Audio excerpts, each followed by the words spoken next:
And Rwanda, wherever you are, please post on the chat.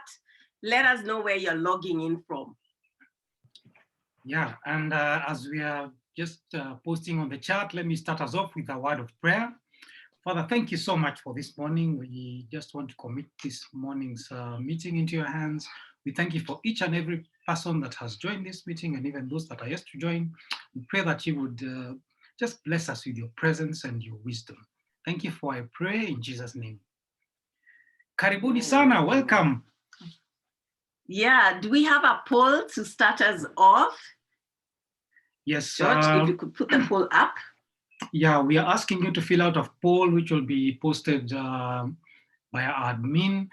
And please be candid, please indicate, because we'd really love to hear from you and just get to improve this couples and money experience. Okay, we can see we have Muriithi and Carol logging in from Karen. They're calling it the cold Karen. Cold Karen.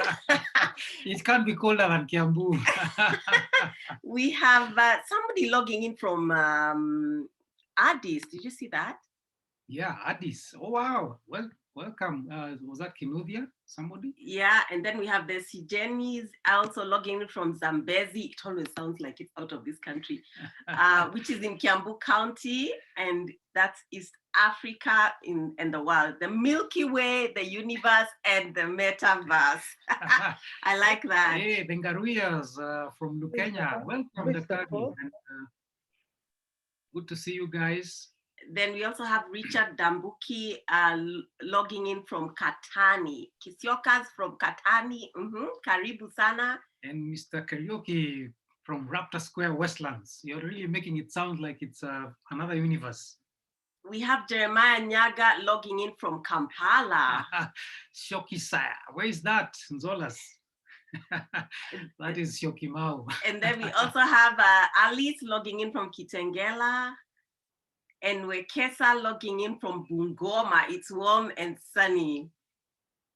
Yeah, okay. So if you see the poll shoot up at any time, kindly fill it out. We would be glad to hear from you guys. Let us introduce ourselves. My name is Willie Kanyeki. I'm a Nairobi businessman. The only thing I'm missing is the dreadlocks. Apart from being an entrepreneur, I'm also a business coach, an accountant by profession, and an aspiring real estate developer. Okay, and my name is Wangeshi Kanyeki. I'm a journalist, a media practitioner, and a PR practitioner. And I connect brands to the right media so that we amplify your message. And we are so excited to be here today. We did Couples and Money in 2020.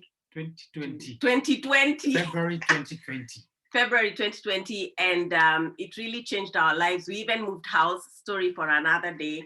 So it's really impacted our life, and we are so grateful that we did it. It's one of the good things, the right things we did in our lives.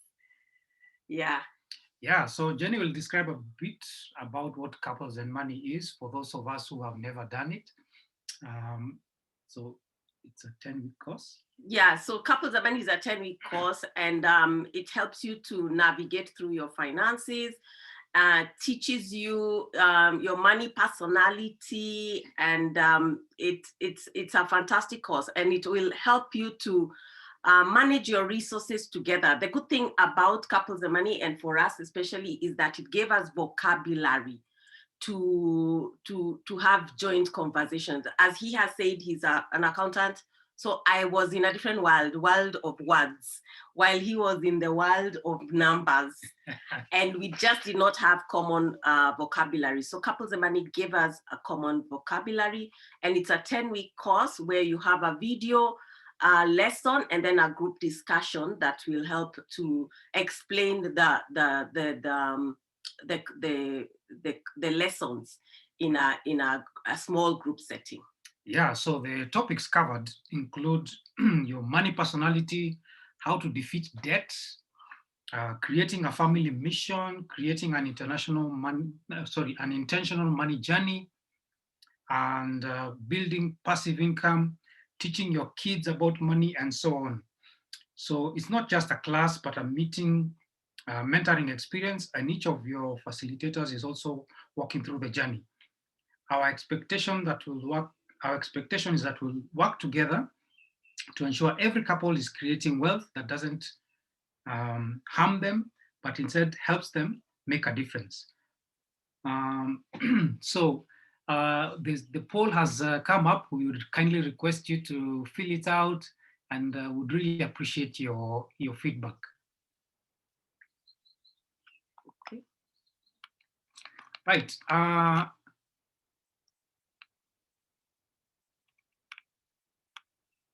So today's topic, which will be shared by Pastor Carol and Pastor Muriithi, is about what no one warned you about money. What no one warned us about money. And maybe we'll share just a slight experience. Wangeshi, what is the one thing you wish you'd have known before we got married? Okay. Well. The thing that took me by surprise when we were courting, he was cooking all the meals, first of all. And I was put in the box because I came with that expectation that, you know, we are going to be cooking meals together. So when we were dating, it felt like we were 50-50. By the way, we are like 20 days apart in terms of age. So he's older by about 20 days. So we are dating and it really felt like we were 50-50. 50-50, like shareholders. Shock on me when we got married. Then I realized there's an organization structure, there's hierarchy, and I am not the boss. Because, you know, he was, after honeymoon, I remember he's sitting there reading a newspaper. Those days there were newspapers. And then he asks us that, tutakula nini, what will we eat? Like, what? What do you mean? It was no longer time for Weetabix or cornflakes or packaged foods. I had to get into the kitchen and cook. And that nobody prepared for me, that there is a boss and it's not me. That was a bit surprising. What about for you? What do you mean? But I thought it's still 50-50 anyway. I think one of the things that we thought would have, should have been warned about, I should have been warned about, was the fact that I need to have learned how to share things. We've been married now going to 22 years, but honestly, I think this lesson still keeps coming back. And so for example, one of the small examples I have is like slippers. You know, like me, when I come home, the first thing I want to do when I remove my shoes is wear my slippers and, you know, be able to walk around the house. And then I come and find my slippers missing at the doorstep. Maybe it's just me. I don't know about the rest of the guys. And then, so I start looking for them. And then I see her walking around with them, you know. And then I'm like, where are my slippers? Acting like I haven't seen them, but I know she has them. But later on, you know, when we got to discuss, we realized actually it's just a show of love and affection from her. Wearing my things, you know, putting on my slippers or wearing my t-shirt or wearing my sweater or my jumper and so on. It's just a sign of love. But it took many years for me to realize that and to start appreciating.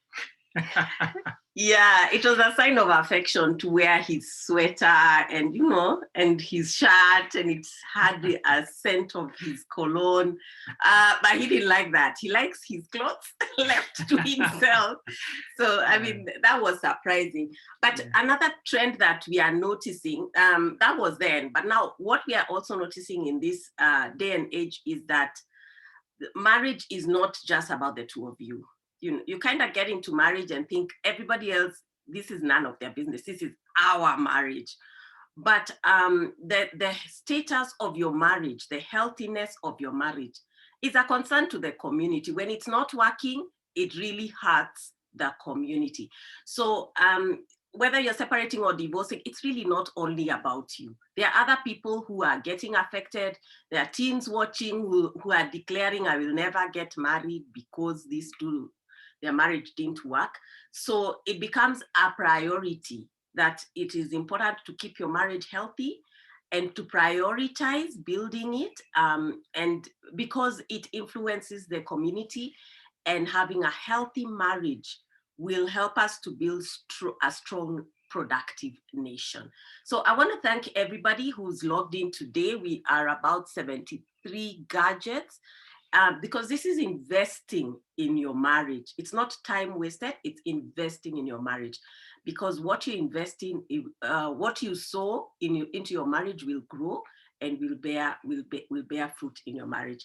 So today, to discuss our topic, is a couple that I'm very, very honored to introduce. And this is Pastor M and Pastor Carol. They are both authors. They are pastors at Mavuno Church. They are also the founders of Couples and Money. And this Couples and Money is bringing freedom to families, because, as you know, finances are a leading cause of strife, of separation and divorce in families. So welcome, Pastor M and Pastor Carol. We are so honored and so excited to have you here. And they have just celebrated their 28th anniversary, and we want to hear from them. What are some of the things they wish they knew, or they wish they had been warned about marriage? Karibu sana, Pastor M and Pastor Carol. Oh, thank you, Kenyakis. So good. And by the way, that was so hilarious. Just hearing you guys share the things that you didn't expect. I think that I would love, maybe as we start, it would be great to just hear from the rest of us who are on the call. What is something that you guys didn't realize? So maybe you can write on the chat. What is something that you wish you knew before you got married? Maybe just share it on the chat. I mean, I love the True Love Shares Tojam. That's so funny. That's that whole thing about slippers. Willie, I feel you. Sana, it's just such an interesting thing. Affection. Oh my goodness. Affection with my slippers. Very, very interesting. But I also love the fact that, Willie, you can smile about it now. I'm sure you were not smiling back in the day. And so it's really great that you can smile about it now and say it so nicely, because I'm sure there might be couples who are feeling the toe, the slipper issue, and it's not a smiling issue. So I think as they see you smiling, they can see there's hope. So please write what you wish you knew, maybe just something you wish you knew. And as you do that, let me just say that part of the reason we do this event, or we're doing this, it's because for those of you, I mean, you're all part of this community, Couples and Money community. You know that our vision is to raise 1,000 dollar millionaire couples, kingdom millionaire couples. But we also realize that, you can't, having money is not it. That's why it's called Couples and Money. Money is just one part of the equation. If we don't have healthy, solid marriages in our community, then we really, we're just creating rich fools. People are going to fight. We're making money for divorce lawyers. And that's not what this community is about. And so what we want to do is every so often, we want to have community events where we talk about issues, marriage, it's not just about finance. We also talk about issues, marriage. How do we strengthen our marriages? How do we create a mentoring community where we are all growing? And maybe there are different ones of you who have things that you can share from your own experiences that will be able to help the community to ensure that we have strong, solid families in our community. I can see Alice Wambua says, Kumbe, the slippers story is not an isolated incident. I think we lost people on the slippers. Everyone is thinking about slippers as the big deal. What is something, Carol, you wish that surprised me? That surprised you, that nobody told you? Yeah, okay, so pretty much like Jennifer, the sharing thing, I think I came from a household of girls. And for us, even with the fridge, we had an open bottle policy. So if you put your Coke or your drink or your juice in the fridge, it was fair game. Anyone could have it. And so I was really surprised when coming into marriage and discovered that that you're very particular, about your things. Yeah. In fact, that whole thing of, it's not just slippers, even t-shirts.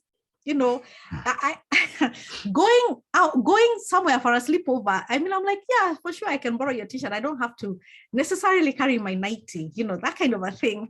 So that really surprised me at how particular you were about it. It was really, really surprising. I mean, yeah, there are so many issues there. You make it sound so simple. It was complex. It wasn't that simple.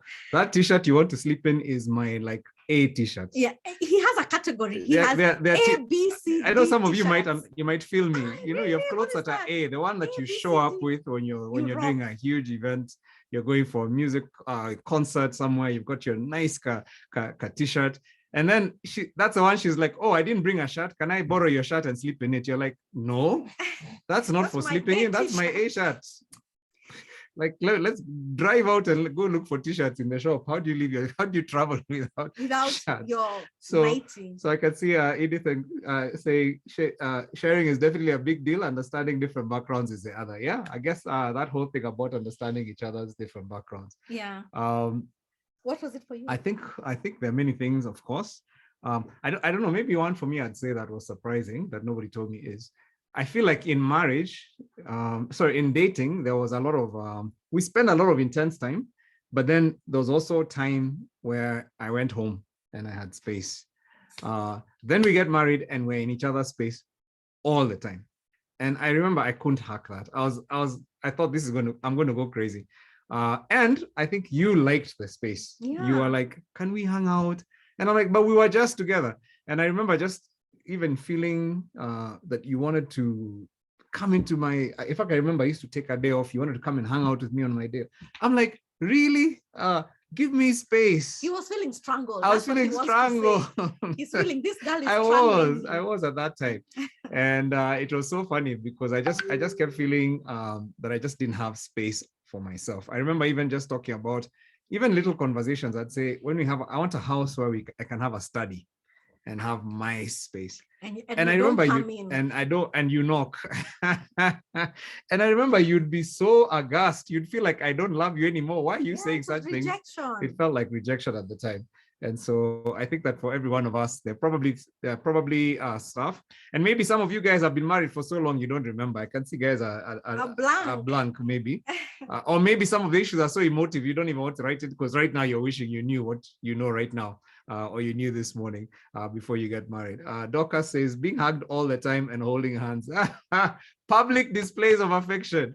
I think that now we were opposite. I think I'm the one who liked public displays of affection at the time. And you were so shy. I was like, really? I mean, why? Why would you do that? So I think we all had differences. We came into marriage with differences. I think CJ talks about the morning and the evening times. Nothing prepared me for that difference. After years of waking up early, I made the grievous mistake of singing Vivu ni mkubwa. Laziness is a big enemy. I used to play at 6 a.m. on radio, nearly killed my marriage in the past. Oh my goodness, that's a marriage limiting. Only a fresher, somebody newly married can make that mistake, CJ. Let me just say that. I'm sure you're much wiser now. You'd never sing such a song. Your respect for your spouse grows as you grow older, by the way. There's some things I used to say I would never say now. I think you're such wise. Can't even suggest it. That's what David says. Yeah, you learn. You know, there's some things you're like, what? Goodness. How was I so foolish that I could even have thought? You know, those days it's like you don't even think such a thought. So great. So I guess what we want to talk a bit about is just some of the things that we wish. And we did couples and we wrote. We really struggled when we first got married to find places where we could get real help. You know, you get married and nobody tells you you'll struggle with your sexual experience. Did you have to go there? Yeah, I had to go there because it's true. All these are married people. Nobody tells you that you'll struggle with that it won't necessarily work the way you had dreamt or you saw in the movies or you imagined. Nobody tells you that you will struggle to feel one. You know, Nobody tells you that you will have different values that will impact your parenting and your finances. Nobody tells you these things. And then when you hit a roadblock, you find it's very hard to ask for help. At least we found it very, very, very hard to ask for help. Huh? Nobody tells you your spouse somebody wrote, has a short temper and has a certain way that they operate. Nobody tells you those things. Nobody tells you that we are different time zones. I mean, CJ talked about that. I'm a morning person. I've always been. My wife was not a morning person. And yes, just learning to walk on eggshells until a certain hour in the morning when people are now officially awake. I mean, those are things that nobody ever warns you about. And I think what we found is, because it was so hard for us to get the help we needed, the time we genuinely wanted help. We genuinely wanted a forum where we could unburden and talk. But then those days, marital counseling was mostly done individually with a pastor. You just feel like you're sinning, by the way, to go back and say you're failing. Why aren't things working for you? Is it that you guys aren't praying enough? And then people in church are looking so holy. People are looking so spiritual. People are looking so happy. I mean, there's no social media, thank God. Because if there was, in fact, it would have been worse. You know how people on social media are always so happy. But people are so happy. So we kind of always felt, where do you go to ask for help? And especially for me as a guy, it's like, guys, don't talk. And so it was really, really hard in those days. And that's one of the reasons why we decided to come up with Ndoa and create a course where people can be real, put people in groups, just so that you're able to see. Because one day we realized, and this was a most liberating thing, everybody has issues. Don't ever be fooled. Stop looking at couples and admiring them. Even those slippers, someone said that I didn't know that the slipper issue was a common one. Exactly. Yeah, all these issues are There's very common. everything, like the things you're going through, other people are going through as well. Even that temper. Everything, you know. And so that just causes you to relax. You stop feeling like, you know what, we're failing this exam. Because there's a shame that comes that keeps us even from talking. And one of the things we've seen is so many couples nowadays divorcing, separating at a very early stage. You know, 2 months, 5 months, people are already looking at the outside, the door to get out. And what they're not realizing is every single couple, including your parents and the parents before that, every couple goes through these issues.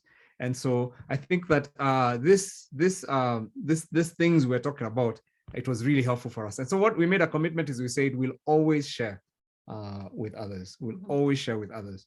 And we'll try and create environments where people are free to share. Yeah. And so I think what we realized and I've come to realize over the years is that many people enter marriage just as we did. Yeah. You know, we say our vows for better, for worse, for richer, for poorer, in sickness and in health. And honestly, every one of us has the intention to live happily ever after. Yeah. But a lot of couples, you know, we find that, you know, we're jumping, you know, on the other side, we're getting married, and then we encounter things that we had really not anticipated. And some of them can be very painful. Maybe I should have told you this, but there are many nights when we'd be sleeping, I'll be crying. Yeah. Did you ever know that? That you'd be crying? Really? Okay, now you're telling me. I me. can confess. 28 years later. Some of it can be painful. And by the way, the things that maybe would make me cry would be like, he didn't share with me. I mean, if you now I can laugh about them, but I mean, they were really, really painful. Yeah. And so it can be that small, or it could be major things that, you know, some of you have gotten married and they are big, big things. Like, you know, there are bigger things than that. And the reality is that marriage is tough and it has its challenges. Yeah. And I remember at one time wondering, really, you know, is this what marriage is about? Should we even have gotten into this? I mean, there was a time when it was a crisis. And then the problem is that you dare not show it. And we were pastors. But I'm sure we, you know, even for those of you who are on this call, you dare not show that things are not working well. There's an image to protect, you know, to your parents, to your siblings, to your colleagues. You know, you want to say that everything is well. Yeah. And so a lot of, in the past, people stayed together because of societal pressure. But today the world is changing and many people are getting, you know, are choosing to separate and to divorce. Yeah. On matters that, by the way, are common for everyone. Yeah. I was talking to a friend recently and the person shared with me that they've been married now, I think 14 years, and just said the last 4 years have been extremely hard in our marriage. And I remember just, you know, it's almost like 14 years into it. And, you know, it's like, they're just in a tough time. Yeah. And so it's just this thing where, what is that about? You know, you thought you'd have overcome some of these things, but you haven't yet. What happens, you know? And so for us, what we want to do is just talk a bit about this is a conversation. Many of you have heard us share this conversation. But we kind of want to reflect on it from this perspective, because this is something that we learned that saved our marriage back in the day.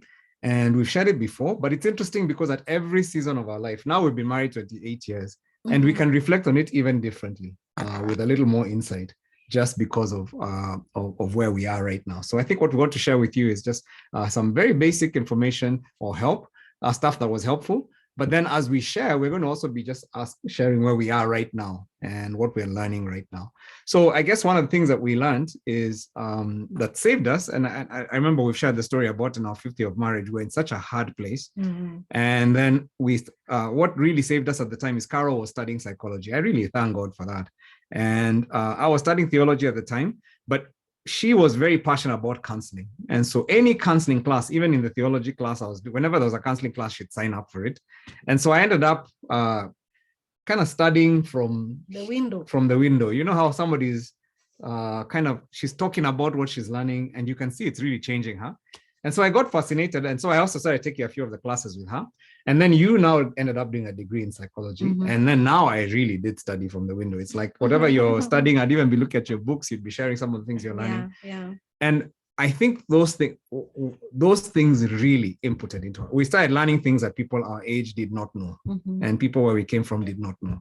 And that's one of the things that we said we will always share with others whenever we get a chance.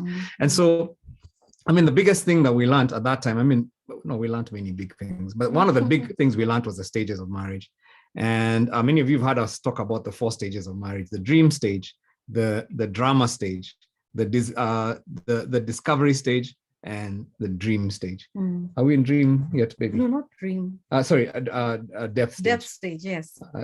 Okay, we'll get there. You'll tell guys what you really think. I've not asked you this question, so you'll tell guys what you really think. No, but I think we're smelling it. We're smelling it. But so dream stage. Every young couple who's here, who's been married, 0 to 5. No, well, 0 to 1. 0 to something. Yeah. 0. Let's just say 0 to whatever. It's that stage when you've met the person, you're dating, you've gotten married. It's a stage that is full of chemistry. Couples are emotionally connected. You're fascinated with the other person. Everything they do just seems unusual. It's like, wow. I mean, you attribute only good to what they do. Even when you see negatives, you're able to just sort of like figure them out. You know, it's like you can either spiritualize them, or you're able to just say, you know what, I'll fix this when we get married. So you know what you find, couples at this stage, they're so fascinated with each other. They without working even too hard, they do things for each other that they naturally not even do for themselves. In fact, sometimes they do things even they wouldn't do for their own sister. Maybe that's why Kanyeki was cooking. Yeah, I mean, he's cooking. I mean, I'm sure his sisters would have seen him cooking. They would have just been laughing, you know, like, what? He did what? I mean, I guess you should have talked to his sisters before you bought this story. Yeah, because just to find out. They'd have told you this guy never cooks at home. He sits with a newspaper. You know, that's a real. But you know, you do unusual things because they're things that you just naturally never would do for yourself. You know, and for me, I remember just standing outside window shopping, carrying your handbag. It's interesting nowadays. I actually carry a handbag without a thought. Imagine. Like back in the day, I was such a macho man. It's like you asked me to I'd carry a handbag, and I'm sure my sisters would have just laughed if they saw me carrying a chick's handbag. Yeah. I'd never been caught dead, but I was carrying a handbag. You know, we're window shopping and we're trying out clothes, and I'm so fascinated by what you're doing. And you would watch games with me. It was such an amazing thing, you know, and everybody we had the picture of the couple in love. And even when things were not working, we still had to kind of show that it was working. Because I mean, the expectations are there, your own expectations from all the novels you've read and movies you've watched, your family's expectation, everybody expects you to act a certain way. So you're, in a sense, you just feel it's hard to just let it show that things aren't really working at that time. In fact, if you've been married people will ask you, your relatives will ask you, how long have you been married? Oh, we've been married 9 months. So everyone is like, oh, you're still on honeymoon. They say nice things like that. Yes. So of course, then you have to act like you're on honeymoon. Yeah, you really do. Yeah. So So the reality though is that this niceness often disguises the fact that the couple hasn't really come to know each other. And there hasn't been trust that has been built between the two of them. And so even when differences come up, they can become very threatening. And so this niceness, it's a veneer, we really just have to be nice to each other. Yeah. And, and every person there is working at being the other person's dream spouse. And so they're not really free to be themselves. Like, I'm really wondering, that sharing story, I'm really trying to wonder, I think you'd have given me your t-shirt. When you're editing, quickly, I even go and buy another one. How about newlywed? Well, yeah. Yeah, you would have, because you knew there'd be a domestic and a very bad domestic. No, probably because I was still in that sense of, you know what, I'm on my best behavior. But, I can see people saying that, Dorcas says her handbag is carried like a ticking time bomb. It's like, that was me for sure, and Alice talks about hoarding, where she would throw away things, that she thinks she's being generous and she's being told, why are you throwing away things? Yeah. These are the changes at the time when you get married. However, you saw those behaviors, but you kind of justified them. Yeah. Huh? Yeah. And this is what happens with a dream. It's like you kind of are playing each other's game. Yeah.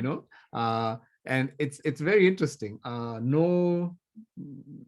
If you're a very structured person, you love the spontaneity of the other person. It's like, that's wow, what attracted you in the first place. That is so spontaneous. Who lives like that? You're like, my goodness, I'm so incredibly amazed by you.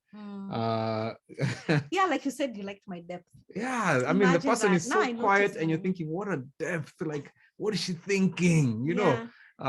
Boy, it's interesting. So that's a dream.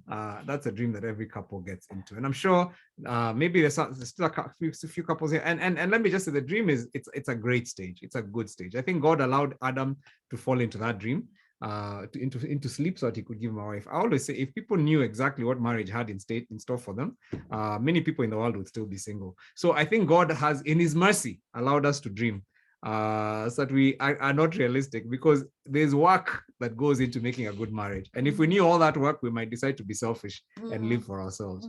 So basically what happens is, after a while, you start getting tired of living somebody else's dream, and you start trying to be yourself. And for some, it happens in the second year. For some, it happens in the 5th year. Others, it happens on the day of the wedding. Like, things just erupt. We've known couples like that. Huh? Yeah. They went for the honeymoon and things just went bad from that time on.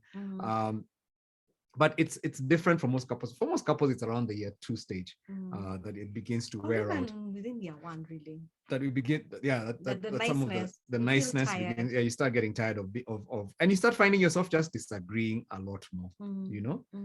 So for me, this woman is so deep. I find it so fascinating, and I just love talking, listening to her. Just thinking, wow, what a deep woman. She just likes how talkative I am, and I'm always full of energy and ideas and thoughts. But later on, she began to realize, hey, this guy he just talks, man. And you know what? When you talk about being a person of action and so on, I was like, really? You prefer your friends to us in our marriage? Yeah. You're just out there. You're always out there. Yeah. And for me, I'm feeling, you want me to stay in the house? Kwani, am I caged? Visa. I need to get a visa to get out, And it was, so you just start finding, by the way, in drama phase, you start having ridiculous arguments. Yeah. You just find yourself arguing and you're like, why was that an argument? Yeah, but I think it was taking things personally. When you wanted to go out with your friends, when I would suggest that we go out on a date, just the 2 of us, and you'd be like, no, let's invite friends. I'm like, really?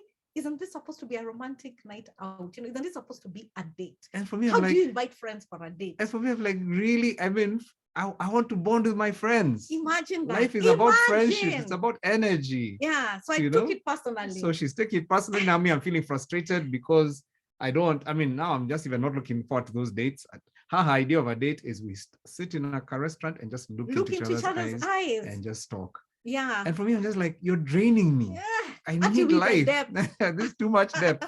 So basically what you find yourself is you start in fact, I got scared because I thought, is our marriage ending? Yeah. Are we trapped in this? Is this what our marriage is going to be about forever? It was a very scary stage. Yeah. Yeah. And unknown to us, when, we were having all these frictions, unknown to us, we had actually entered the second stage, which we shall call drama. Yeah. And the drama phase is when the reality sets in and you realize that your spouse is not an angel. You had all these things you had ascribed. Remember, in the dream phase, you have ascribed just goodness to your spouse. Even when you were dating, you've just ascribed whatever, even if you see them snapping, you'll say, oh, he's just had a rough day, or, the work, they're just having a lot of tension at work. Oh, we're Christians, God will help us. I mean, seriously. Yeah, so you explained away things. But then now, as the years go on, or as the months go on, you realize that honestly, you've not married an angel. Yeah. They are actually sinners, really sinners.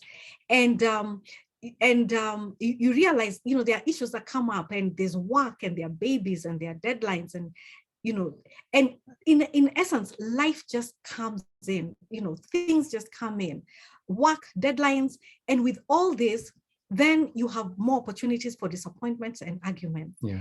And here's the scary thing, and here's the most frustrating thing about it all. You realize that at this point, you can't change that person. If that person is a morning person, they're a morning. If they're a night, they're a night. Even till today. I mean, when we got married, I used to take an hour to prepare myself to come to bed. And, I'd just patter around, just do my own things, I'm unwinding. And, I was used to doing that at home. So when we get married, I can't do that. I mean, I can't take an hour to come to bed unless I come to bed, an hour before. But that has not really changed till today. And it's been 28 years later. Although I've tried to cut back the time. So, and I don't think you tried changing me. It was me just saying, okay, and yeah, well, let me just cut back on this time. So you realize you can't change the person, and you're stuck with them as they are. And the difference between the dream stage and the drama stage is that the dream is that you're having a lot of conflicts, and that is what we're saying is the drama. And you may feel that your marriage is stuck, and you feel you're stuck in conflict. There's a sting, and you don't like, you feel that they're stingy, they don't like sharing, or you may feel they're irresponsible and you're carrying all the weight. You may feel that they have a stronger allegiance to their family of origin. In our case, I used to feel you have a stronger allegiance to your friends and to ministry, to your work, and you may also discover that their money habits are horrible. And so this stage can be very threatening as you're discovering these things, or as the reality of these things is dawning in your mind. And it is accompanied by, a very strong sense of disappointment, of loss, of discouragement, and even despair. And you begin to wonder, have I made a mistake? Yeah. Really, have I made a mistake? This person is so quick-tempered, or they're so moody, have I made a mistake? And you find yourself resenting and blaming your partner, and being stifled by them. Yeah. And I think at one time you say you felt stifled by my wanting depth, or by my wanting but also by this whole conflictual stage. I mean, it can feel stifling, Yeah. It's like never ending. It's just never ending. And it's very hard to see. The thing about the drama phase, it's hard to see eye to eye on issues. Yeah. So you have, and you will have a nice time, and then all of a sudden you just find you're in a mid, you don't even know how you got into an argument. You're driving home. I remember you're driving home with my good wife. We've just come from having a lovely time with her family. And I've had the time of my life. I mean, I'm just like, man, I love this family. We've had so much fun. Yeah. And as we're driving out, I'm noticing the car is icy. The car is icy. You're Silent like, street light. so wow, what a great evening. Yeah. You're like, so already I've done something wrong. And I don't even know what I did.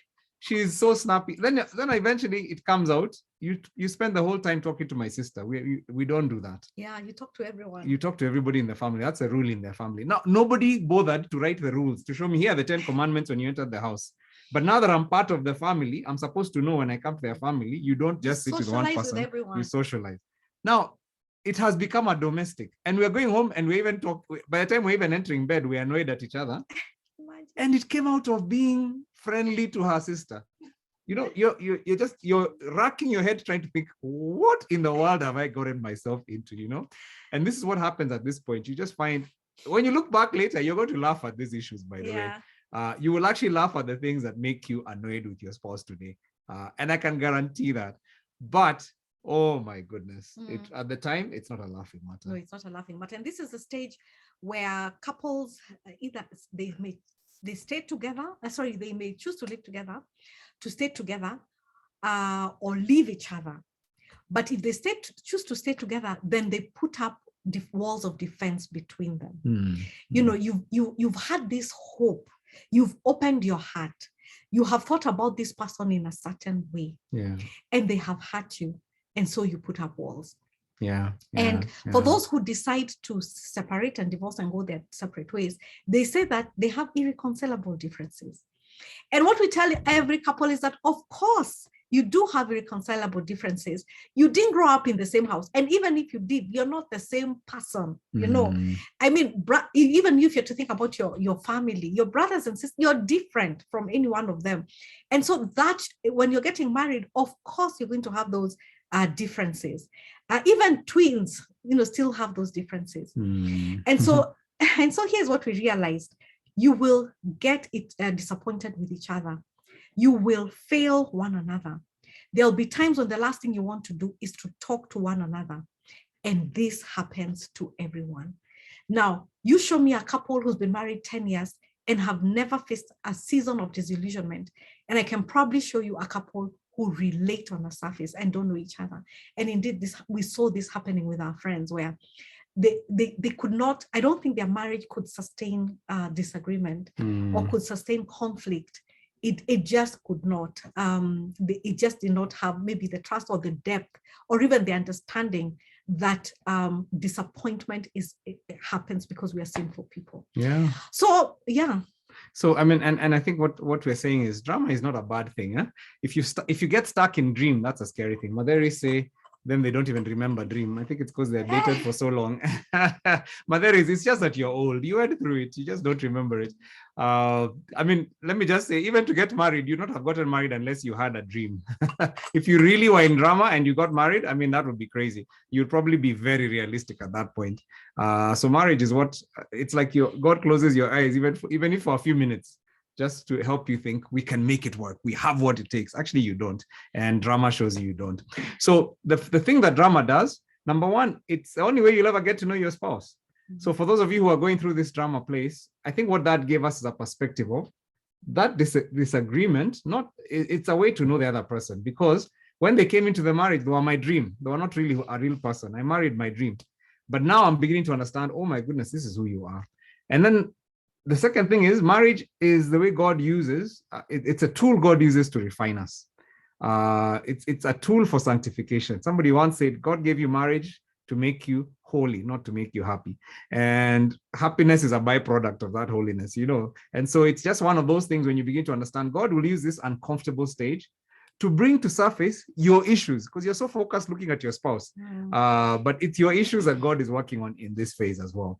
And so I think one of the things that we teach people in this stage is work on me, pray for them. Those of you who've done DOA, you've heard us say that many times. Work on me, pray for them. Often we turn that around and we work on them and pray for me. Yeah. change you. And then, oh, Jesus, pray, help me as I bear with this horrible spouse. But actually, it's the other way around. You work on me, because I can only change me, but then pray for them. So make your ground rules. I guess these are some of the things we talk about. I think before we go there, there's Romans 8:28 that talks about in all things God works for good. Yeah. And here what we want to say is that honestly, that marriage is not your idea. It is God's idea. He has put you in that marriage. Even if someone is bad-tempered, whatever issues that you're going through, God is the one who put you there. Okay, maybe you chose that person for yourself and you're like, have I made a mistake? God is even able to work with that mistake to make things to work good in that situation. So, and I think that's just, it's not all dependent on you. You have God on your side. Yeah. So guys, you know, it's so interesting that if you're conscious about the things we're learning today, they help.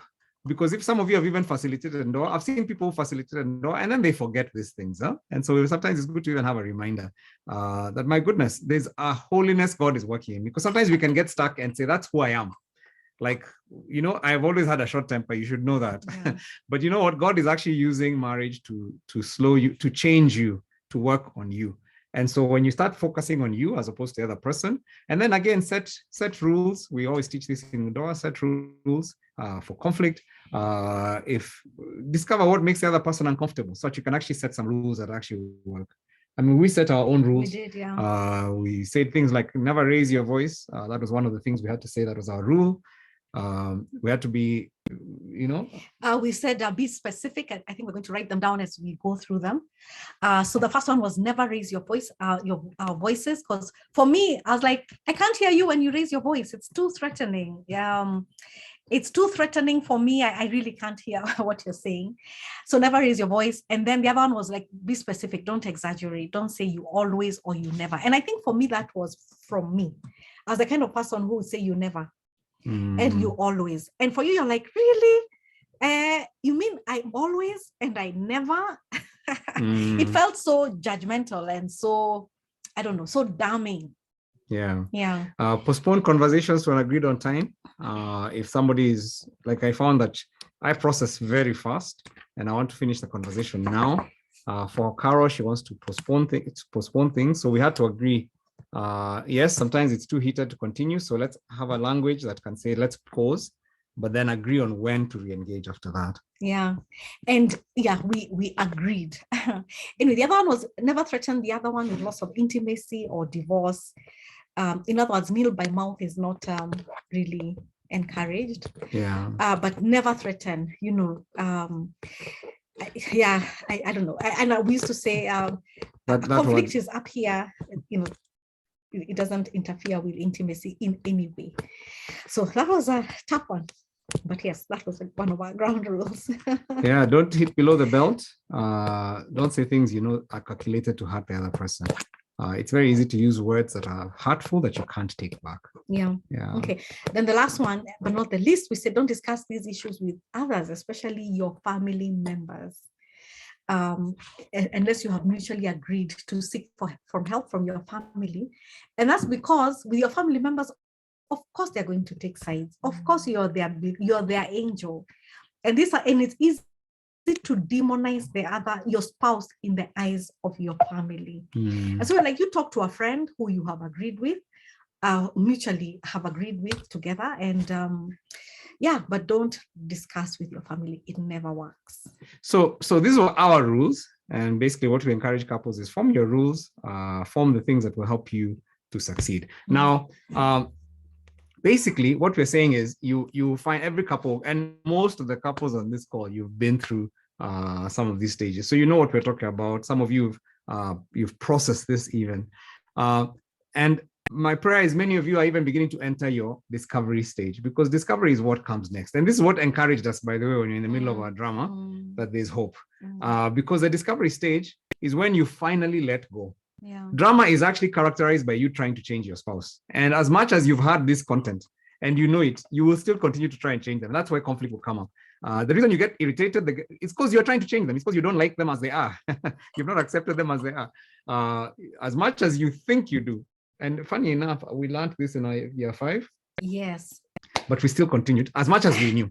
Now, the beautiful thing, I think what the knowledge helps you is it gives you hope. Yeah. So you can still be friends in the middle of drama. You don't have to be enemies. And that's one of the things that we committed. We'll always be friends. Even when we don't agree, we know that the problem is not you. The problem is a thing outside us that we have to resolve. So we stopped being each other's problem. And so that was very helpful. But then there's a discovery stage that comes. And for most couples, they enter this stage around year 12. As I shared about our friend who was at year 14, they have not yet entered that phase. So it's not automatic that you'll enter it. And I'll tell you the biggest thing. What's the thing that keeps people from entering discovery? Go. It's you letting have to go. Let go. In fact, what you do, and especially cholerics and melancholics. Those are the two that they struggle the most. If you're a choleric and a melancholic, you will find that those, and especially when you're both. But let me just say those two, because a male wants perfection. And it's so hard for them to die to a dream. And a choleric wants to be in control. And it's so hard for them to learn to die. So when you find that very strong holding on, you're going to find that it's going to take a much longer time to get to the next stage. And the thing is that you let go. And I remember letting go, and it felt like grieving. It really did. I felt like I was grieving my ideal marriage. And I think there's a place to let go and to ask God, okay, God, let me let go of what I came with. Lord, help me understand what it is that you have. What are your plans for this marriage? Because remember, it's not about you. It's actually God who is working out holiness in each of you. So grieve and let go of that dream and have a more realistic view of your spouse. Not in a despairing way, but just a realistic way. this person may never provide Yep. in the way that you had thought they would provide. They may not think or talk or dress the way that you thought that they would. And learn, they may not share the way that you wanted them to share. I made that one really feel it's a grieving. Or they might not be, whatever dream that you had, they might not be it. They don't, and it's okay. And in fact, maybe it's okay to say, okay, Lord, this is the person. They might even be stingy. They might spend money badly. Okay, this is the person you have given me. Okay, I have accepted. Show me now the next step. I mean, take over. In fact, it's a letting go to God. Take over, God, and help us. And let me just say, I mean, it's an interesting, somebody said, yeah, drama stage can last long. Yes, it can, Mary. It definitely can. Like you said, I said 14. We know couples who've gone even longer. Yeah. Even all their lives. Even into 18 and 20. I mean, they've been married and there's just a holding on. And as somebody said, I think it was Godfrey who said, yeah, it can be a very difficult thing to let go. Yeah. Actually, I think that's the hardest part, is when you finally just give. It's giving up. And it can feel like you're giving up on your marriage, but actually surrender to God is actually giving up. That's when you start to understand surrender. Surrender is actually just saying, God, I can't handle. Yeah.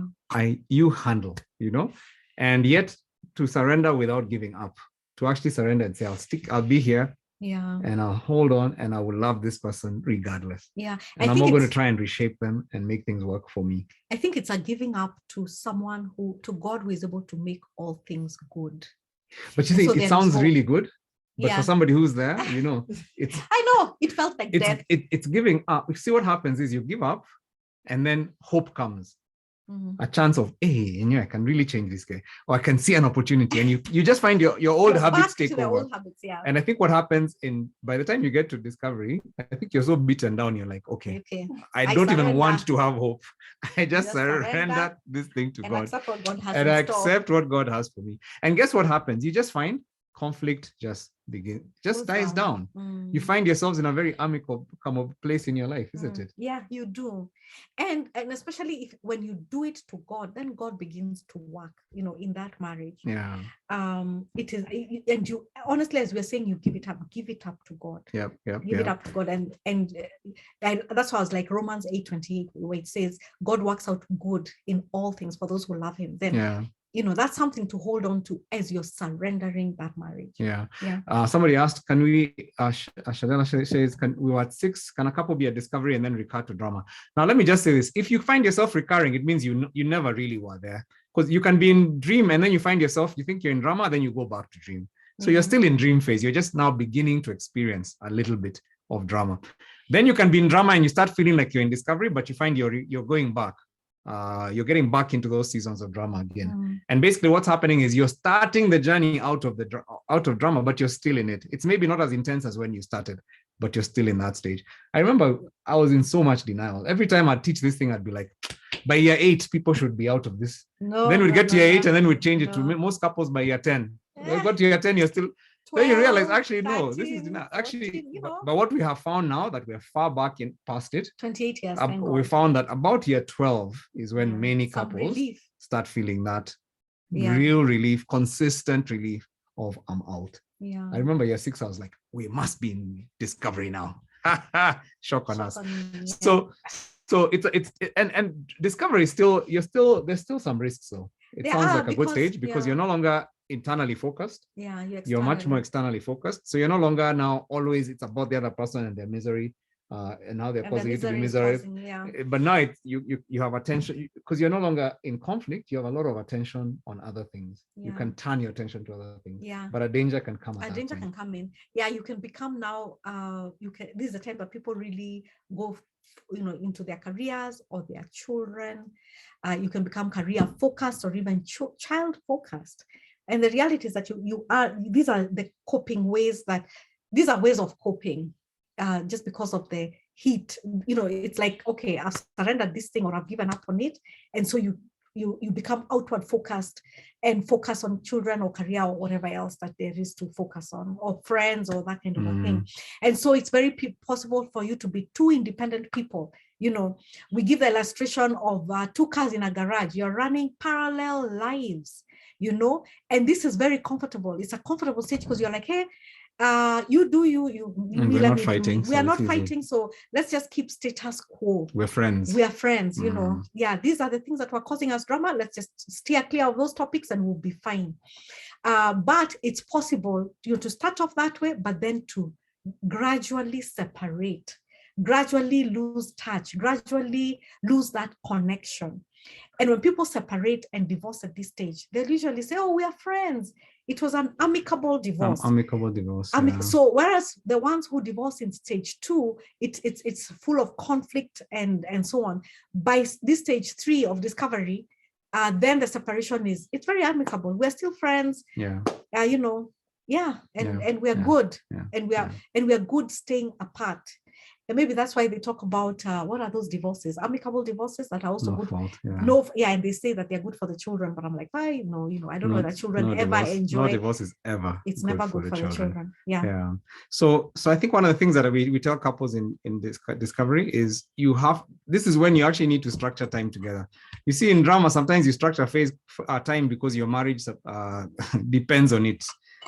You just feel like you have to actually work at your marriage. Huh? But what happens in this discovery, because it's such a pleasant stage and you're friends, people stop working on their marriage and you almost become colleagues, And so that's when she's talking about drifting. So how do you create enough time and prioritize? Because you're also busy with jobs at this point. Many of us in this call are there, by the way. Your kids, your businesses are growing, your kids are growing, and there's a lot of other attention apart from each other. So how do you set time together as a priority? So we decided that we would always set time. I remember we'd come home and early. At least once a week, we had a time when we'd come home early and do a walk together and just spend a couple of, just walking. And part of the reason is it allowed us then to just be able to have a unstructured time because I used to find a date too threatening. It was too deep for him, so we take a walk. It's deep, but also threatening because it feels like you're being questioned. Like a money date where you're giving a report. But this was just unstructured time when we walk and we can talk about birds and Nini and your day and all that. And we just found those were very... and we still do that, by the way. Yeah, we still do it even till today. Yeah. Yeah, anyone who knows us long enough. But then there's the depth stage. Yeah, the 4th stage is the depth stage. And what we found, and this is the last one we'll talk about. I don't know, what time do you want us to end? We had said till 10, what was it? 9:50. Okay, so we'll try and end earlier. But the depth stage is the 4th stage, and basically this is a very interesting phase because many couples we found, even Christian couples who are good Christians, end up with a stage 3 marriage and they're actually comfortable. And if you think about even the couples, maybe your parents, friends that who had good marriages, many of them actually had a stage 3 marriage. They're comfortable, they're now running their businesses, they've got their own parallel lives, they're friends, but there's a certain limit because they just did not lean in harder. You almost have 2 separate existences. And so what we realize is there's another stage, and that was helpful for us to realize because it made us think we don't want to get stuck on phase 3. We want to actually go deeper. We want to push on. And depth is actually what you thought you had when you're in the dream stage. When you're in the dream stage, you actually thought happily ever after. But what happens is you realize later on that it actually takes time, hard work, commitment, dependence on God. It's almost like entering nursery school. You can't get a degree. You have to go through the stages. You have to go through the time, even if you're smart, you have to go through those stages. You might go a bit faster than others, but you still have to go through the stages before you get to university. And I feel like depth is when you actually find, oh my goodness, you actually start laughing at your spouse's quirks. It was so funny today to hear Willie just laughing. I mean, he was actually laughing about slippers and even saying that's love. My slippers being worn is actually affection and love. And your t-shirts. And t-shirts. Have we reached t-shirts yet? I don't know that t-shirts we haven't reached yet. I'm not saying that you take over my wardrobe. That's not depth. Depth is basically you're able to laugh at each other and laugh at your quirks. Yeah. You're able to actually enjoy your quirks, So in a sense, you're able to, the things that were threatening at first and were annoying, now you actually find you enjoy them. Like I remember in stage 3, I stopped being irritated that you'd be late when we're going out, because I realized I won't change you. No, let's talk about the car. You know, when I'm in the car, I'm on time. The time we agreed, you're still not there. And I remember it would piss me off. So by the time we got to where we're going, I'm annoyed. The conversation we're going to have, we're even going to teach people about beautiful marriages. I'm fed up with my beautiful marriage, you know. So what happens is, by discovery, I just realized this is who you are, you know, and I'm not going to change that. Yeah. So I'd sit in the car and I'd always have a book in the car. Yeah. And so what I found is I actually started reading my books. So it became a useful time for me. Better educated. I became better educated as a result of my spouse and her timekeeping. But I think what happened by the depth stage, you stop being worried. You're like, why is being on time for those guys more important than being with my spouse? Your perspective of life changes. I think you have to be a certain age to get to that place where you're like, so what if I'm late? We're here, we get there together. So we came. And it takes, I think there's a space where you get there where you start actually celebrating your spouse. You are no longer frustrated. You've learned to compensate for who they are. And you've actually learned to just say, that is who my spouse is. In fact, you're even happy with who they are. You don't want them to change. You're okay with who they are. Not you don't want them to change, but you're okay with who they are. You give them space. If you're a grumpy person, you know how to give them the space and just to say, okay, this one is okay, just needs space. Out. By morning, in an hour, I can talk to him. Mommy time out or daddy time out. Yeah. So you're able to serve each other without having competing agendas. You don't have to be first at that point. Yeah.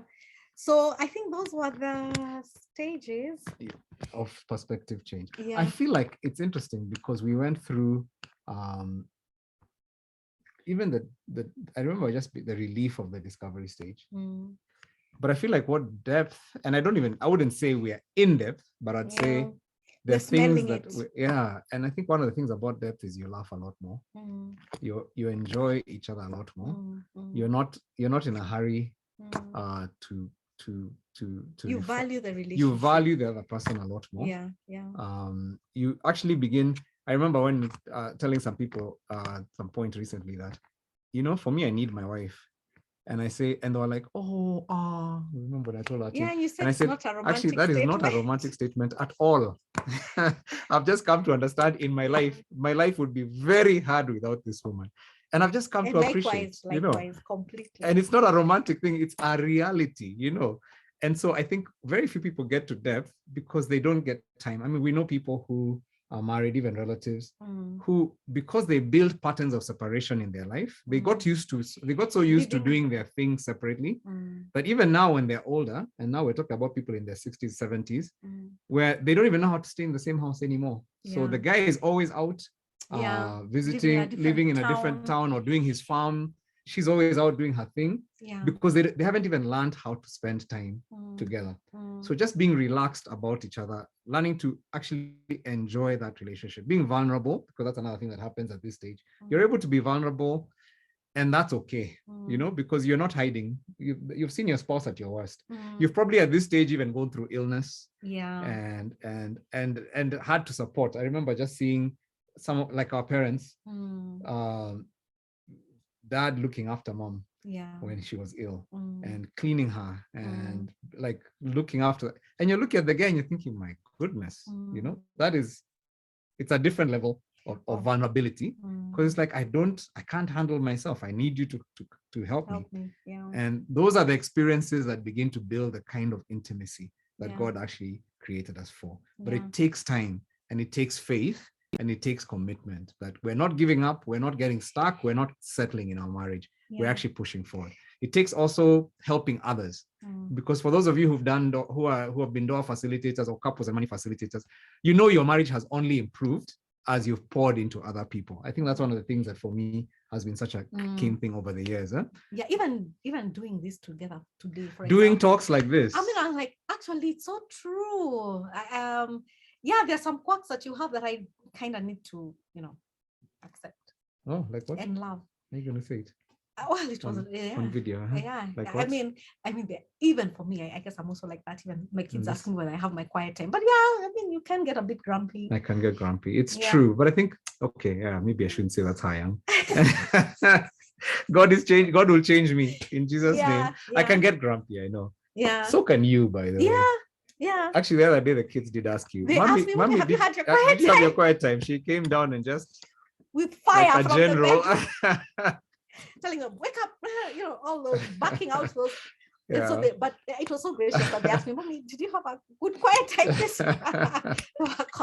Yeah. But I think it's giving someone space and just saying, "Okay, what was going on?" Yep. Yeah, yep, you know, yep. rather than taking it personally, it's like, you know, what was going on, Yeah, really? yeah. Yeah.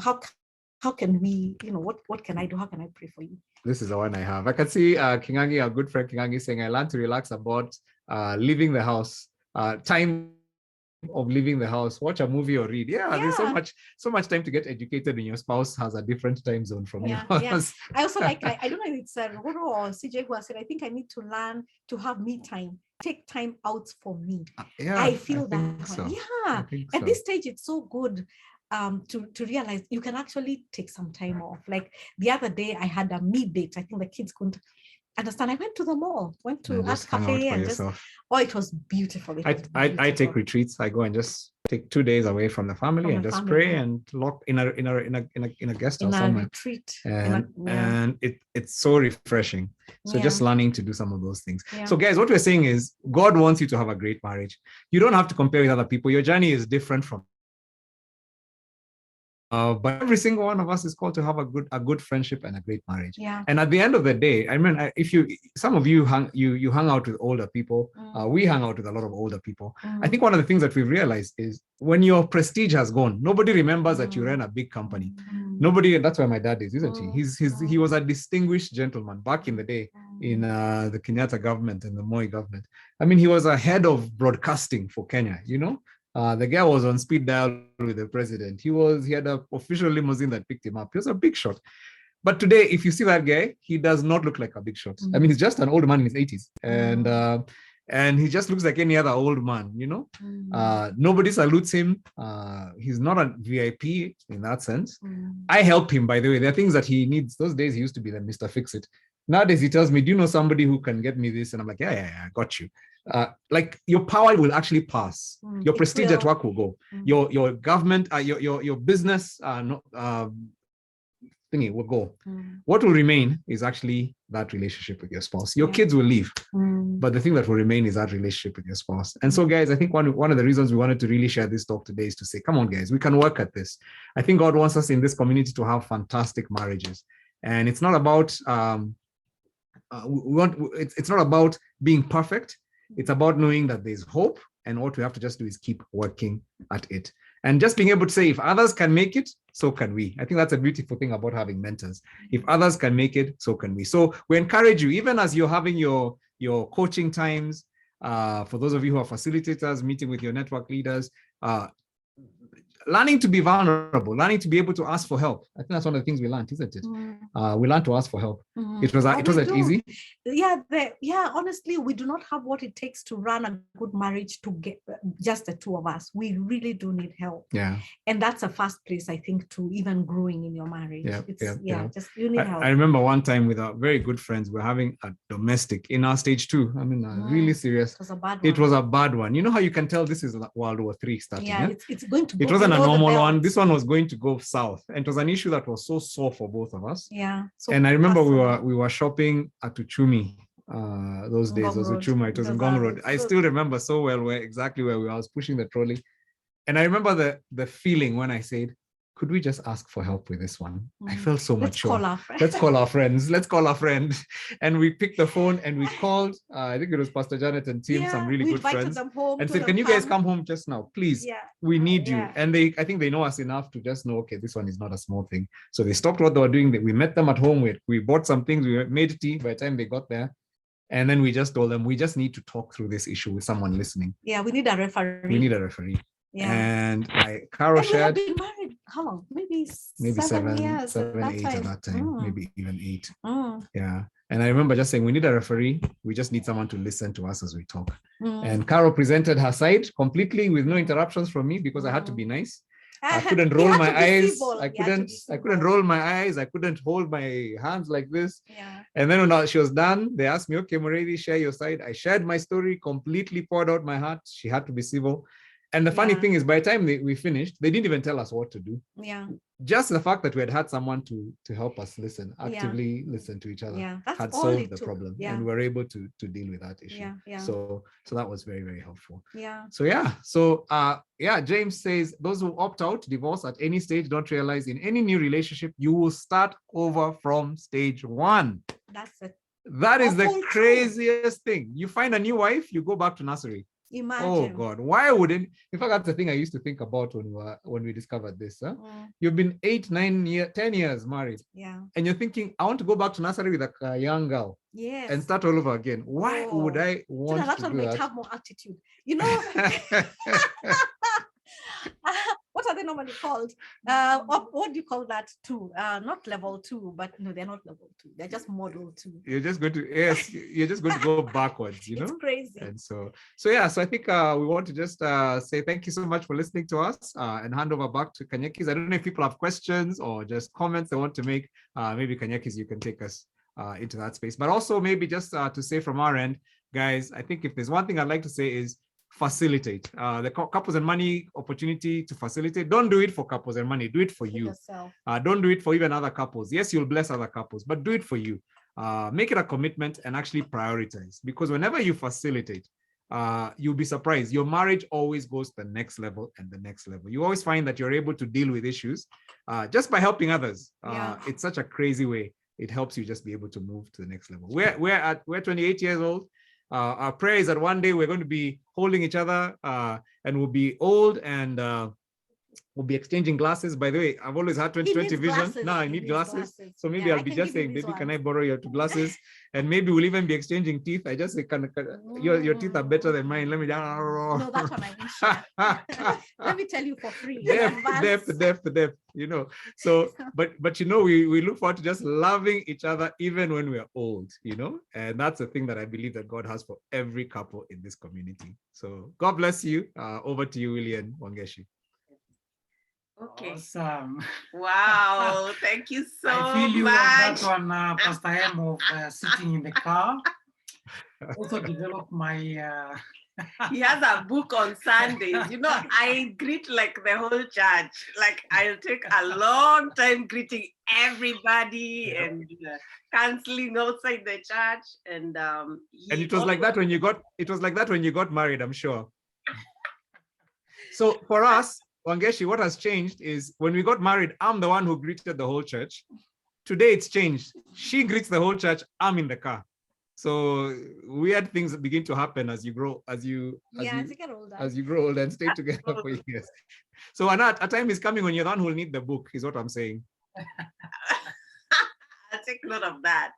So thank you so much. That is amazing wisdom, and we really appreciate the openness and the vulnerability of just talking about your difficult or your pain points in your marriage, because then it helps other people. You've talked about the 4 Ds, the dream stage, which is the romantic stage, and we are all tolerating each other and being very nice to each other. And then you've talked about the drama stage, when reality hits in and you stop pretending and you're challenging each other and wondering whether you really made the right decision to marry this person. What James has said, I think it's James who said, don't give up on that stage, because even if you get somebody else, you still recap and go back to dream stage. Then you talked about discovery stage, where you begin working together as a team and letting go of the dream. That was a painful one, Pastor Carol. Where you surrender, you begin surrendering and letting go. And then somehow there is peace that takes place in the marriage. But then also aiming for the depth stage, where you're living a purposeful life, laughing at your spouse's quirks. I liked what you said in depth, that it takes time. It's a process. People don't want, we want microwave marriages, yet it's a process. It takes hard work, it takes commitment, it takes God, and it takes pouring into people's lives to get to depth. Thanks for the comments. What are some of the comments that So the comments have been coming in thick and fast, as Jeff Koinage says. I just want to probably highlight some and probably get Pastor Carol and Pastor M to react to them. One was a very specific question. This is by Beth Mbudia. She says, is it possible to grow faster to a certain stage and in some areas of your relationship while others lag behind? So for example, can you be in drama stage in finances and then lag in in-laws?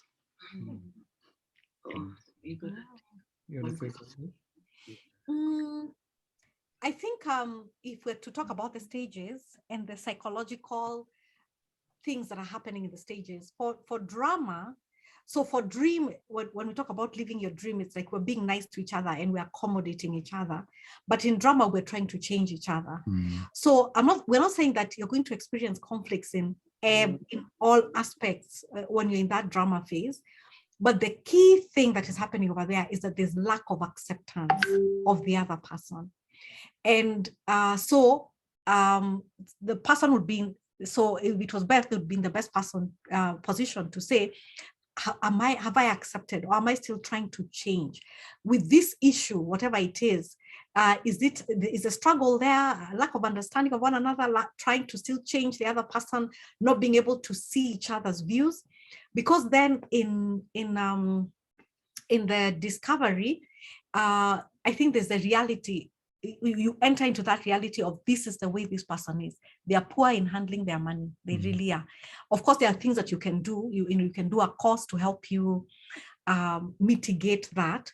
So we're not saying that you're out of the drama phase, that in the drama phase, everything is a problem. No, it could just be one or two things or three things. But the key thing is there, still trying, there's that struggle of trying to change the other person.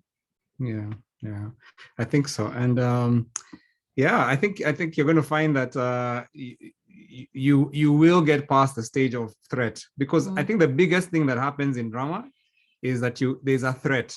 The difference is threatening. If I let her win, it means I've lost. Or if she comes to the car late, I have become late. I've become a late. I'm a late person now. I'll be known as a. So it's like you're changing my character. You're changing who I am, and it's very threatening. You're changing my values. So you're fighting because you're trying to hold on to your values, hold on to who you are. And I think when you get to the discovery is when you're now finally, or even depth is when you're actually saying, you know what, it's more important that we get there happy. Also, I guess we're older now, we can say, you know what, many places where Pastor Carol and I go, people will wait for us. It's okay. Maybe at that point they couldn't wait. So you have a humorous thing about it, and you can crack a joke when you get there. It's not a big deal. So I feel like what Pastor Carol is saying is, you find that the drama is coming on different issues, but it's still the drama phase. Yeah. Okay, so that's an interesting comment here from Edith and Jimmy. How do you distinguish between drama, the stage, and drama, the king and queen? Somebody who's just a king and queen of drama for the sake of king and queen. Okay, I have never had that kind of question. Edith, it had to be you. I can tell it is not Jimmy. Edith, that is you. Or is it Jimmy asking about Edith being a drama queen? No. You better not assume. No, we won't assume. Yeah, I think let me just say this. All of us are drama kings and queens in some way, to some level. All of us. Even those of us who are, because when you're a flag, you're like, me, I'm not a drama person. I'm easy. I saw somebody saying my husband is even killed from January to December. But you know what? You can be a flag by being a drama queen by just not agreeing to engage. That's how you do your drama. I'm not getting excited. I'm not. That's your idea. Yeah, Okay, that's your idea. fine. Fine. I'm not excited about it. I'm not going to show you any passion. I'm not. I'll feel nothing. That's being a drama queen. It's just that you're not loud, but you're still a drama. So all of us, we have our we are drama queens, and I think that what you really mean is we're sinners. And God uses marriage to just file away and just destroy. Yeah, passive aggression is just as bad as aggression. And so God uses drama to just file us, and it's like my spouse is exposing my selfishness. So yeah, so I think that what I'd say to that question is, yes, part of the reason we are in drama phase is because we are drama kings and drama queens. And part of what happens is God chips away at that until we give up. I realize my tantrums are not making my spouse going to become a better person. In fact, they're making our marriage miserable. My being passive aggressive and just completely passive resistance is not helping this marriage. And then I have to start taking responsibility for myself. And so I think what I'd say is they're very related, would be my answer to that question. I agree. Yeah, and Rogoro also has a question. So are there people who stay in drama throughout their marriage? Yeah, there are people who do that. And they die in drama. They die in drama. I think some of us may know couples or parents or relatives who are still who can be spiteful to one another, who still throw snide remarks to one another, where you can tell that there's a gap between them. They still don't agree on issues. And and maybe that's how you even have succession issues. Kids take the dad side, or other kids take the mom sides, or the mom pulls the kids all to herself. I mean, this drama stage, when it can become really nasty, and it can affect the whole family, so that there is conflict being felt, or the conflict is extended to the kids, to the grandkids. It can happen. Yeah. And you find that people are maybe can't even stay together. You find the father stays in shags, the mom stays in town. And part of the reason is just they stay in the house for too long, sparks will start flying. And so those are some of the signs. I guess as you grow older, you start to see these things that maybe you didn't see in your parents, but then you're like, oh yeah, that's actually, they never did resolve their drama stage. Yeah, you may even have, we normally give this as a very popular thing that happens, where you have the mom, especially moms, when their kids grow older, they get married, they have kids, and they have relocated abroad. You find the mom going to live abroad for many years, and they're not in a hurry to come back. I suspect that happens in most of African countries. That is drama. And it's unresolved drama. The husband, the daddy is happy, the grandma is happy, the kids are even happy, because maybe when the two of them, it's too dramatic. Okay. Thank you for that. We have a question from Alice. She says, the truth is I am dramatic, but her question is, how do you know you have surrendered and not given up? You know how, because sometimes people are operating on autopilot, on that tuko, you're just there in autopilot, you just let the ship sail, but you stop engaging. Yeah. I think just in hindsight now, I think when I gave up, when I didn't surrender, I gave up, which was not a good thing, but I don't think I knew anything better. And at the time, it was like, my goodness, it's like insanity is doing the same thing over and over again and expecting different results. And at one point I said, I'm not going to do this. But there's a difference with surrender. And nowadays, what I do when I'm surrendering something to God, I actually do an action. It's something experiential. Like, I might decide to fast. I might decide, okay, I'm going to do a one-day fast, and I will tell God, this is my surrender, my act of surrender of this issue. And when I do that, I actually feel the issue has left me, and I've actually placed it to God. And so that experiential thing helps. For some people, you might decide, okay, I'm going to have a God box, because there's so many things to surrender. And you have a box, it could even be, like a thing like this, but a bit bigger. And you write there, my God box, and you just put your issues in here. And again, it's an experiential thing, because when we just keep it in our minds, sometimes you wonder, have I surrendered it? Have I not? And with some of these activities, especially when they are very emotive, you want to do something experiential so that it actually truly leaves you. Yeah. And I'd say, Alice, maybe the thing also is, we say to ourselves, and I encourage every couple in this forum to make that commitment. Divorce is not an option. It will never be an option for us. It doesn't help. Divorce is a choice. Nobody divorces out of their choice. And we say that will never be an option for us. We will we will work on our issues. And that, having removed that, it meant giving up on the marriage couldn't work, but giving up on the marriage of my dreams is where the pain comes. Because I'm like, okay, for lack of a better word, I'm stuck. I'm here. You know, you always hear these things in movies where they're like, you're stuck in a loveless marriage. Yeah.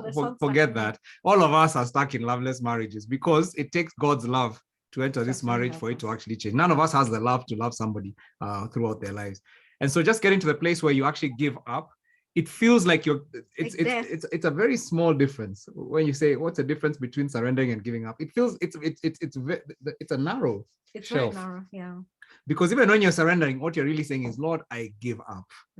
Like, I can't change this person, and they might never change, and I might just be stuck in this space for the rest of my life. And now I'm going to have to trust you to help me, because that thing still irritates me, but I'm going to have to help. You're going to have to help me not to take it personally. And that's now the journey of surrender starts that way. And it's a slow journey, but you will get there. Yeah. Yesterday, I had a powerful testimony from a lady who had actually walked out of her marriage for about a week. And then I don't know what happened, but I think just God convicted her to get back home. And when she went, as she was going back home, God told her, buy a gift for your husband. And in fact, it was a pen, and the pen was just 50 to 100 shillings. I mean, it wasn't anything, and it wasn't a lot of money. And she was so reluctant, because that was the last thing she felt. That was the last thing she wanted to do, just because of the conflict that they were going through with her husband. So here's the thing about surrendering to God, or allowing God to take over your marriage. She, despite herself, bought that pen, gave it to her husband in the night. Her husband did not even look like he was appreciative of that gift, because both of them were in pain. And so she went to bed and she was like, okay, God, I have obeyed you. I've done what you've asked me to do, but I'm not seeing anything. But the next morning when she woke up, God honestly had given her such a different perspective of her husband. She woke up with love for her husband, a love that only God could have given her. She could not have summoned it herself, but it is God who gave it to her. So I think that's why we're saying, surrender to God. Let God be the one who guides you in that process. He may tell you to give you a gift, or he may tell you to do something else. For me, God always tells me, serve your husband. I mean, that's what God always tells me. But God will instruct you and show you and tell you what you need to, to get out of the situation that you're in at the moment. Yeah. Okay. We have one final question, and then we really have to close there. This is from James Wambugu, and I'm hoping I understand what he's saying. So does it mean that we submit or ignore some of the values for the sake of the other person? Is there a place for the other person to appreciate the place of that item or value for the good of all? I don't know whether you understand that question. Yeah. So Yeah. I've surrendered. I've not given up, but I have surrendered. For example, timekeeping, you will never keep time. Whatever I do, I have surrendered. But is there a place for the other person to appreciate what I have given up? I'm trying to tell them.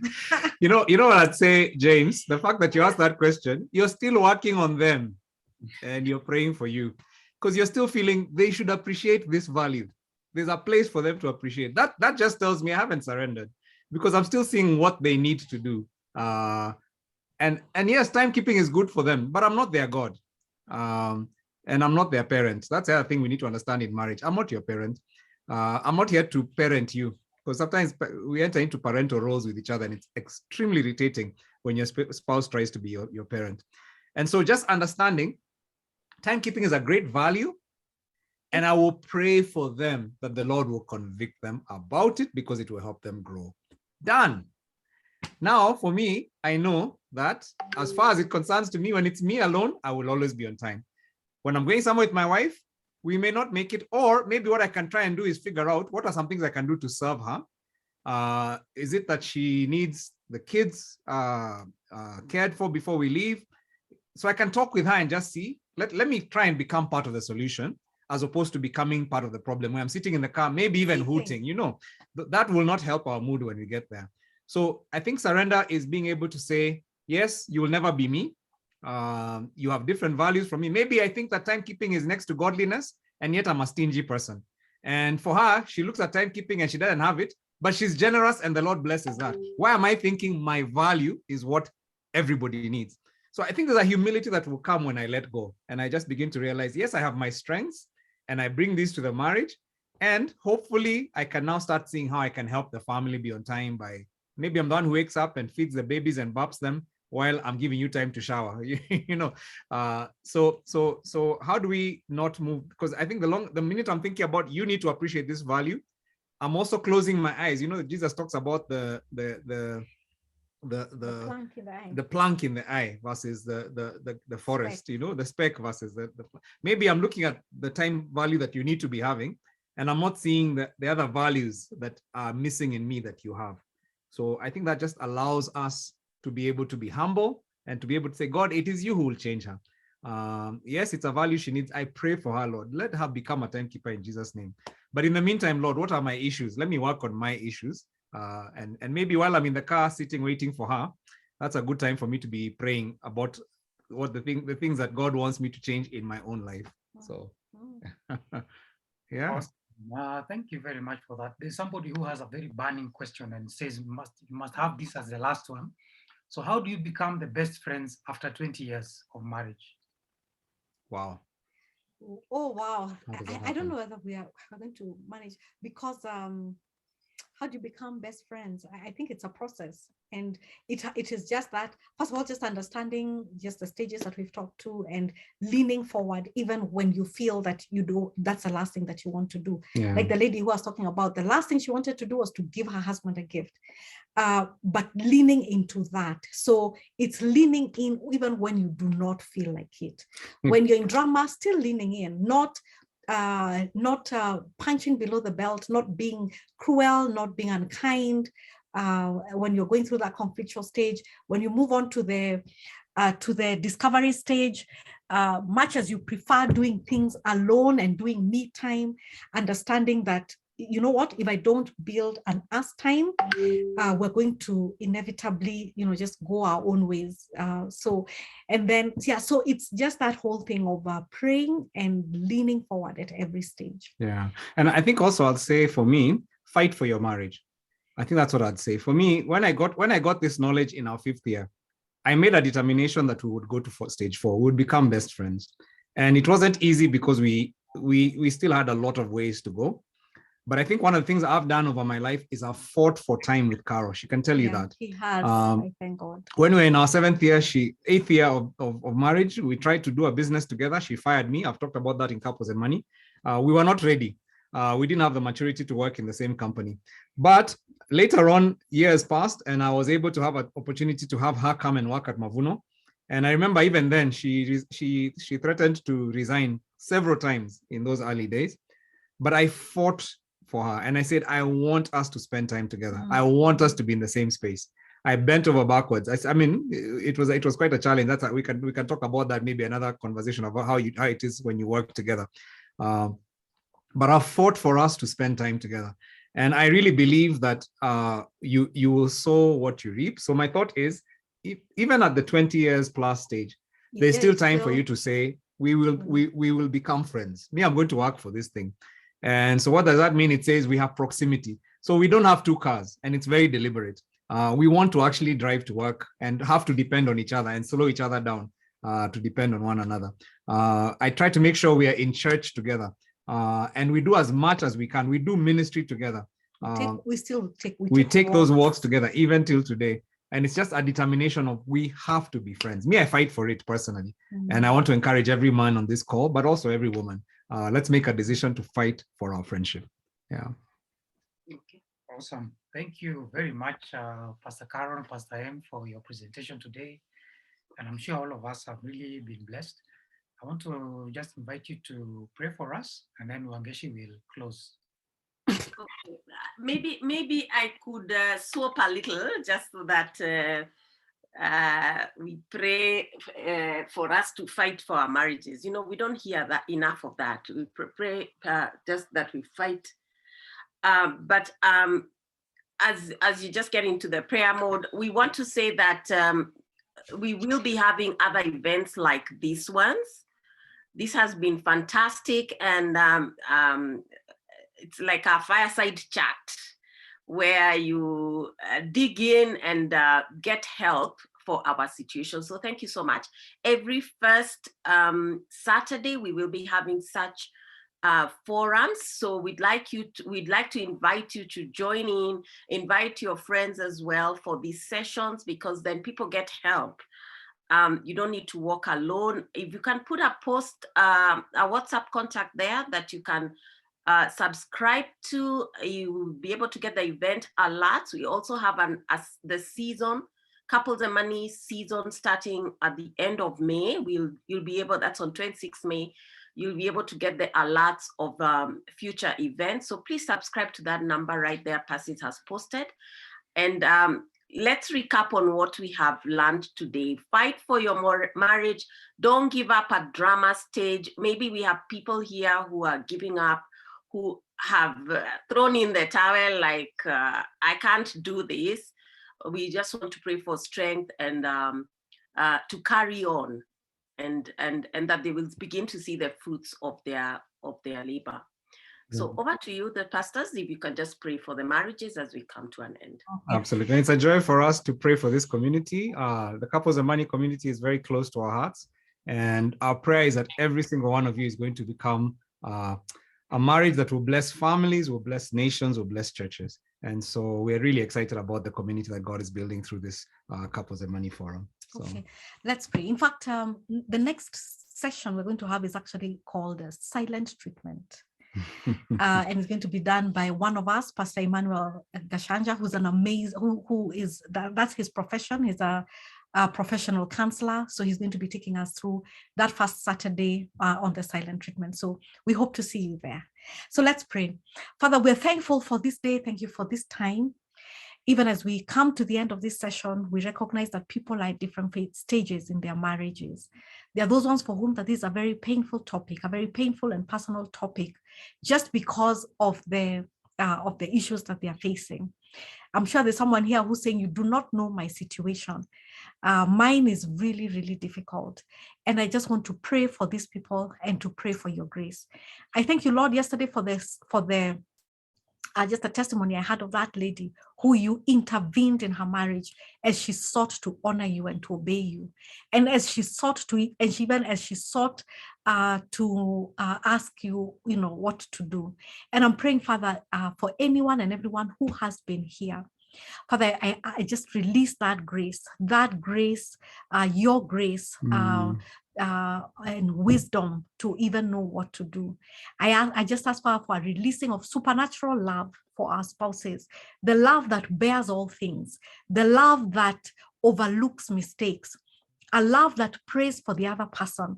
And I just ask for a release, a supernatural release of that love upon us today, so that we can say, oh my goodness, I attended that and I experienced the Lord, and he gave me he has refreshed me and given me a new appreciation and a new love for my spouse that is helping me. So Father, we look to you to these things, because you are our life. Without you, we are nothing. You're the one who gives us our breath. You're the one who renews us and revives us. So help us, Father, we pray. So we ask these things in Jesus' name. Amen. Amen. Again, for someone here who might really want help, again, there's that number that they can write to and just say, I need to see a counselor. There is a counselor who we can refer you to for help. Yeah. God bless, guys. Have a lovely weekend. Amen. Thank you, everybody. Thank you for joining us today. Have a lovely weekend, and look forward to seeing you in the next community time.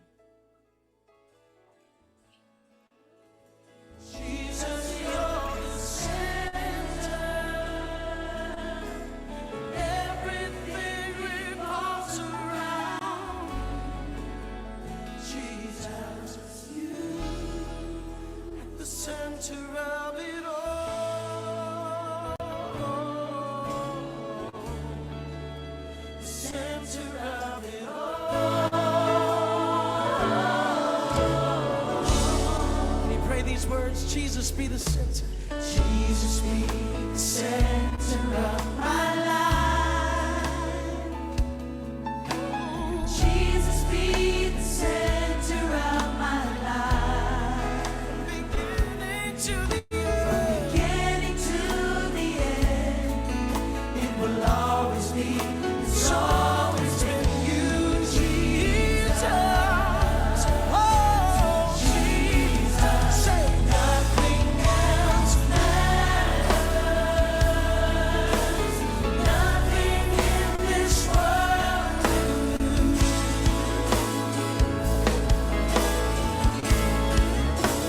Jesus, you're the center. Everything revolves around Jesus, Jesus. nothing else, Nothing else nothing in this world. in this world. Oh, Jesus, Jesus, you're the center. Everything revolves around you, Jesus.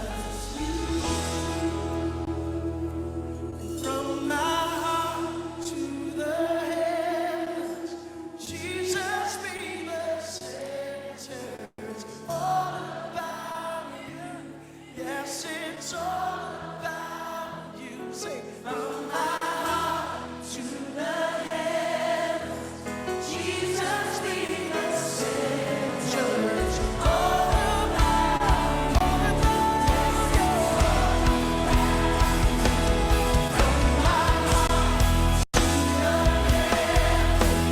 Jesus be the center.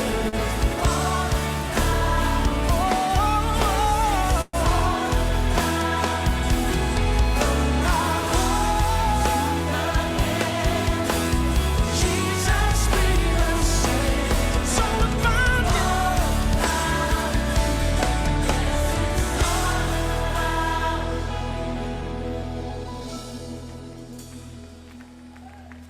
So Jesus be the center of your church.